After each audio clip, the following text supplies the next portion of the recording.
축복의 챔피언, 축복의 챔피언이라는 제목으로 말씀을 나누도록 하겠습니다. 신명기 7장 14절의 말씀입니다. 같이 보도록 하겠습니다. 네가 복을 받음이 만민보다 훨씬 더하여 너희 중에 남녀와 너희의 짐승의 암수에 생육하지 못함이 없을 것이며 네가 복을 받음이 만민보다 훨씬 더하여 너희 중에 남녀와 너희의 짐승의 암수에 생육하지 못함이 없을 것이며. 아멘. 복된 성도는 복을 받고 복을 나누어 주어야 할 하나님과의 관계적 존재에 있는 자들일 뿐만 아니라 또한 세상을 아름답게 가꾸어야 할 이 세상을 향한 책임적 존재이기도 합니다. 성도는 이 둘을 잘 감당하는 균형 잡힌 삶을 살아야 하는 존재입니다. 하나님께는 잘하는데 사람과 세상에는 아닌 그런 사람이 되어서는 안 되고, 사람과 세상에는 잘하는데 하나님께는 엉망인 그런 사람이 되어서도 안 됩니다. 균형이 잡히지 않았다면 절대로 복된 성도의 모습이 될 수 없고 아름다운 세상 또한 될 수 없기 때문입니다. 먼저 복된 성도는 말씀을 따라 사는 성도입니다. 삶의 기준을 말씀에 두고 말씀을 따라 살아가는 삶의 방식을 가진 자들입니다. 그런 삶에는 평안과 신바람 나는 즐거움이 따릅니다. 반대로 삶의 기준을 세상에 두고 자기 방식으로 살아가는 사람들의 삶의 결과는 힘들고 어려운 역경과 허무의 삶으로 나타나게 됩니다. 12절 말씀, 12절 말씀을 함께 보도록 하겠습니다. 너희가 이 모든 법도를 듣고 지켜 행하면 네 하나님 여호와께서 네 조상들에게 맹세하신 언약을 지켜 네게 인애를 베푸실 것이라. 12절 말씀, 너희가 이 모든 법도를 듣고 지켜 행하면 네 하나님 여호와께서 네 조상들에게 맹세하신 언약을 지켜 네게 인애를 베푸실 것이라 말씀했습니다. 하나님의 법도를 지키고 따르는 삶의 방식을 가지라는 것입니다. 하나님의 말씀이 중심이 되고 그 말씀이 이끌고 그 말씀이 조종하고 그 말씀이 나를 지배하는 그런 삶을 살라는 것입니다. 그것이 내가 내 방식으로 내 기준으로 사는 것보다 훨씬 더 복되고 쉽다는 이유 때문입니다. 성경 역사가 그것을 분명히 증거해 주고 있습니다. 말씀 따라 순종하며 나아갔을 때에는 그들의 앞길이 밝았습니다. 문제가 없었습니다. 설사 문제가 있었다 할지라도 문제가 문제로 되지 않았습니다. 막혔던 것도 뚫렸습니다. 장애가 있었지만 그것 때문에 오히려 유익을 얻게 되었고 해야 할 것을 하지 못했거나 가야 할 길을 가지 못한 경우는 그런 경우는 없었습니다. 말씀은 빛이요, 말씀은 능력이요, 말씀은 우리의 방패시며 말씀은 우리의 좋은 가이드가 되시기 때문입니다.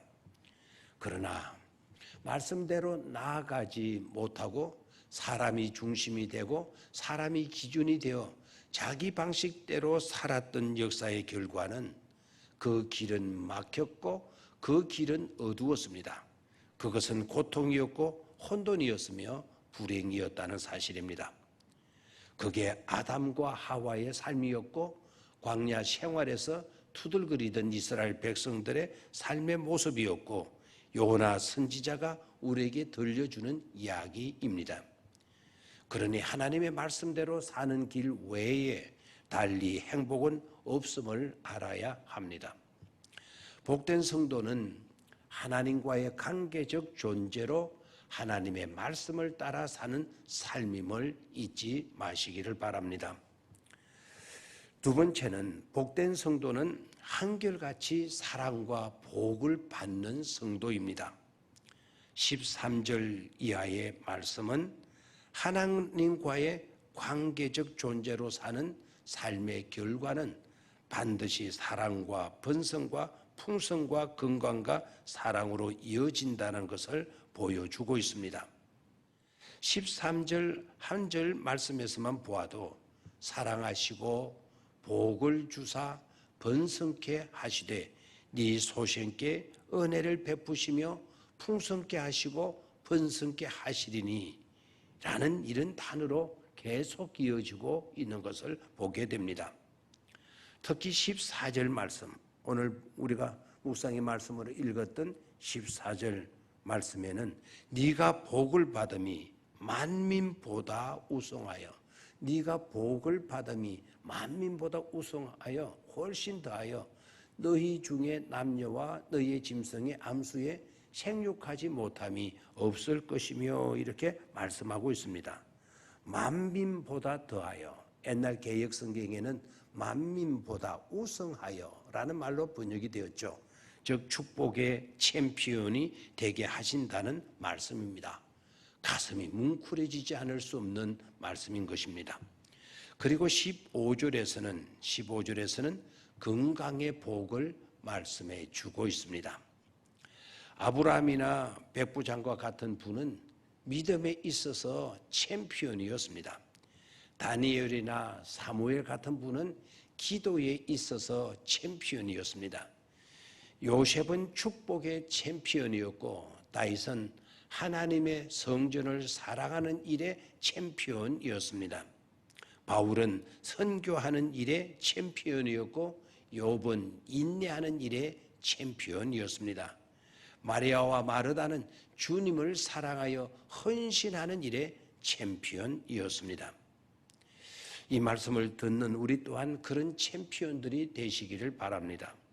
그리고 우리가 속한 교회가 지속적으로 이와 같은 챔피언들을 배출하는 그런 교회가 되어지도록 희망하며 기도해야 할 것입니다. 세 번째로 복된 성도는 아름다운 세상을 꿈꾸며 가꾸어가는 성도입니다. 반드시 복된 성도는 아름다운 세상을 만들어 가야 하는 책임적 존재라는 사실을 잊어서는 안 되는 것입니다.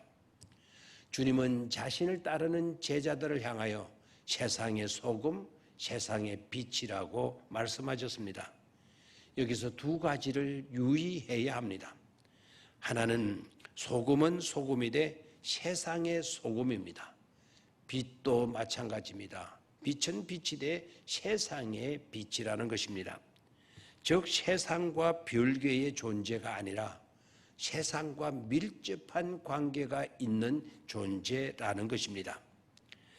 그리고 두 번째는 빛이 되고 소금이 되어라가 아닙니다. 빛이 되고 소금이 되어라라고 말씀하신 것이 아니라 너희는 빛이다, 너희는 소금이다 라고 하신 것입니다. 즉 소금이나 빛이라는 결정체가 되기 위하여 노력하라는 말씀이 아니라 소금과 빛이니 그 영향력을 발휘하라는 말씀입니다. 세상에서 말입니다. 우리는 세상으로부터 지배당하고 영향을 받는 존재가 되지 않기 위해 빛이 되고 소금이 되라는 것이 아니라 너희는 이미 세상의 소금이요 빛이니 세상을 이기고 아름다운 세상이 되도록 유익한 영향력을 지금부터 이제부터 지금 이 순간 끼치라는 것입니다. 그러므로 복된 성도들이 가는 곳에는 아름다운 변화가 나타나게 되는 것입니다. 하나님의 말씀을 기준 삼고 하나님의 말씀으로 하나님의 방식으로 살아가는 성도들이 머무는 곳에는 반드시 아름다운 역사가 일어나게 되고 사랑과 축복의 강한 물결에 휩싸이게 되는 것입니다. 하나님께서 함께 하셔서 일하시기 때문인 것입니다. 오늘 하루도 그렇게 사시기를 바랍니다. 감사합니다.